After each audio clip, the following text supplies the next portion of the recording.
dirty turkey shark back flat. I'm as mad as hell, and I'm not gonna take this anymore. Shark back flat.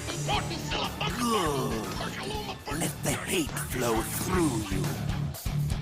What do Steve Wilkes, Vance Joseph, and John Fox all have in common? Losing coaches. What else do they have in common?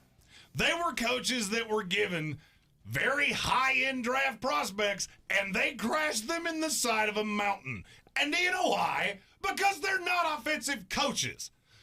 And they had quarterbacks that needed very specific kinds of discipline, which is exactly what Justin Fields needs. There are some quarterbacks, and I look to Trevor Lawrence for any coach that's not Urban Meyer, Andrew Luck, and guys like that. You can't screw them up. There is a whole nother subset of quarterbacks that get drafted in the first round that needs very specific kind of tutelage, a very specific kind of coach.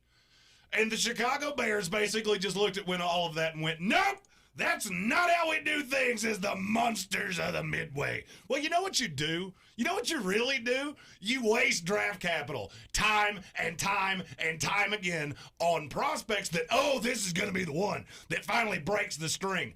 But it doesn't happen. And do you know why? Because the way you think never changes. I said this last offseason. Matt Nagy is not the guy to develop Justin Fields.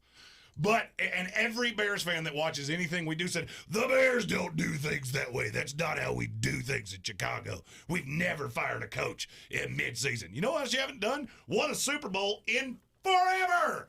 And you know why? Because you keep doing stupid things like this that lead to you having this fun parade of Jay Cutler, Mitch Trubisky, and Justin Fields. I now guarantee you is going to be the next in this line. But he could bring in an offensive coordinator and if he does, that guy is going to be a head coach in the NFL, and now you're going to be learning a new playbook. That's the reason you don't hire defensive coaches with mid-tier quarterbacks. That's exactly why you keep seeing guys like this, like Paxton Lynch and Josh Rosen, and mid-tier quarterback prospects that turn into abject disasters because there's a slew of franchises, the Jets, the Jaguars, and the Bears, the one that nobody seems to ever want to talk about, that don't understand how this league works.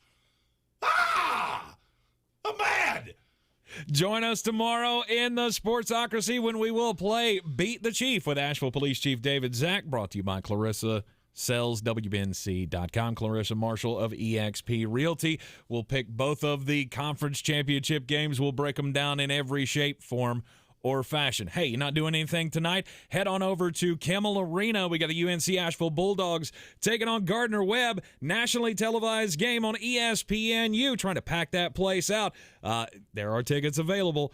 Head on over. 7 o'clock tip-off. We'll have 6:30 coverage starting on WWNC. The happy hour is coming up next on the YouTube channel, thesportsocracy.com. This is your Exergen Temporal Scanner weather forecast on ESPN Asheville. Well, it's not record cold for us, but a big